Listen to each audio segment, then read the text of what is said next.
पिंपरी चिंचवडमध्ये 6 महिन्यात बलात्काराचे 141 तर विनयभंगाच्या 201 गुन्ह्यांची नोंद। अत्याचारासंदर्भात तक्रार आल्यास थेट कारवाई करण्याचे पोलीस आयुक्तांचे निर्देश।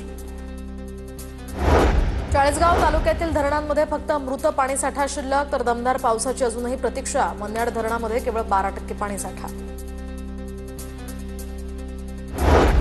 रत्नागिरीमध्ये पावसामुळे आता धबधबे प्रवाहित झाले। रत्नागिरीतला पानवल धबधबा या ठिकाणी आकर्षणाचा केंद्रबिंदू। धबधब्याजवळ पर्यटकांची गर्दी। फेसाळणारे हे धबधबे पर्यटकांसाठी आकर्षण। वाशिमच्या रिसोड तालुक्यामध्ये कपाशीच्या बोगस बियाण्यांमुळे शेतकऱ्यांची फसवणूक। 25 दिवसातच पिकांची वाढ थांबली। उत्पादनातही घट होण्याची शक्यता।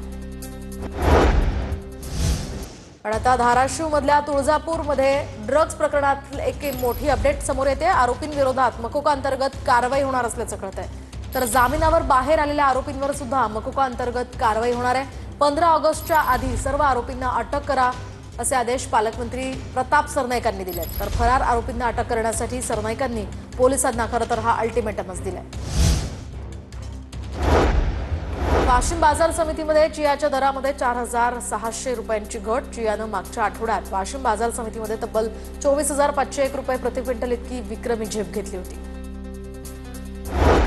पुण्याच्या भोर तालुक्यामध्ये यंदा खरीप हंगामातील 9,227 हेक्टरवर पेरणी। तर मागच्या वर्षीच्या तुलनेनं खरीप हंगामाची पेरणी यंदा कमी। सतत पडणाऱ्या पावसाचा हा फटका। वर्धा जिल्ह्यातल्या शेळ्या चोरी प्रकरणाचा हा आता पोलिसांकडून छडा। तर 1,89,000चा मुद्देमाल जप्त। सावंगी पोलिसांची कारवाई।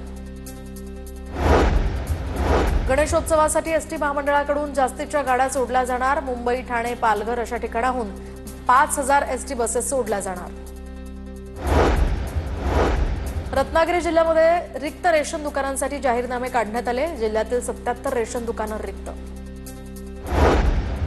मोतीबिंदू विरहित वर्धा जिल्हा अभियानाचा 22 जुलै रोजी शुभारंभ। उपमुख्यमंत्री एकनाथ शिंदे यांच्या हस्ते याचं उद्घाटन होणार।